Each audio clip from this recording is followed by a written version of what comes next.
budgets with these grants and on panels? What are some of the experiences you've had? How are the panelists judging the budgets? And does that differ again, depending on the panel you're talking about? Yeah.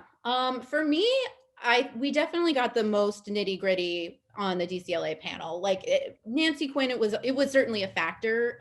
And Brooklyn Arts Council, I'm fairly certain we got to look at them, but did not discuss them very much. Mm, mm. But for DCLA, the biggest thing, as with most things, I feel like in that particular grant is like just whatever. If something is weird in your budget, you should say what it is and why, because they'll notice it. Like if you have like if you're like a $200,000 company and last year you had a $100,000 deficit, you need to talk about it.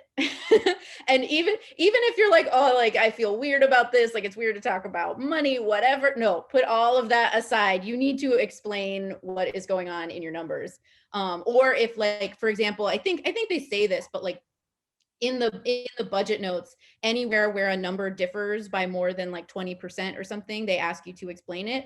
In the same way that in the narrative, it's very important that you answer all of the who, what, when, where, why, how many, all of those. You need to answer all of those for everything that you're talking about. You Yeah. also need to go through your budget and make sure that every place where there's like a really big change from one year to another is explained, Yeah. whether it's up or down, Yeah. right? Like you're like, next year we're going to make, $400,000 more in foundation funding. You need to like say why you think that's the case. And you don't have to necessarily even have like, you don't need, like it doesn't have to be a crazy detailed response, but like you just say like, we've started working with Benvenuti Arts this year, and so we're really confident that we're going to get like the following 4 grants with like these, with this renewed investment in our development arm or whatever. Yeah.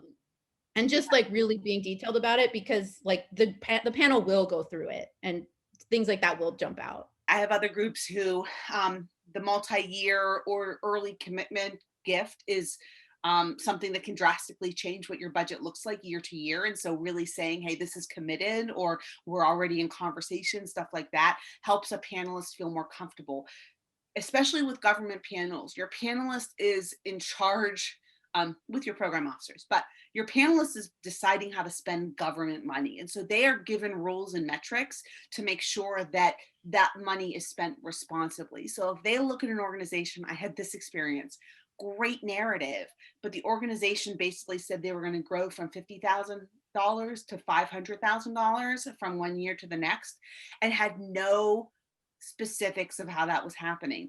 And all of their budget numbers were perfectly round numbers. Oh my gosh. Yes. Yes. I know that for planning next year, maybe you're just rounding up and you're like, okay, this is general because hey, it's January 2021. I don't know what 2022 is, so we're going to just make some assumptions. Fine.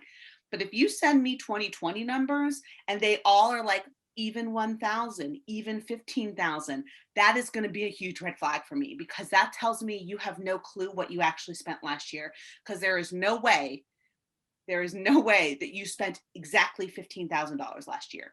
You probably spent, you bought some stamps, and then you had to pay for coffee for one of your artists because they, needed a snack in the middle of rehearsal. You always have like $13 somewhere. So if you're looking at past year numbers, please be as exact as you can.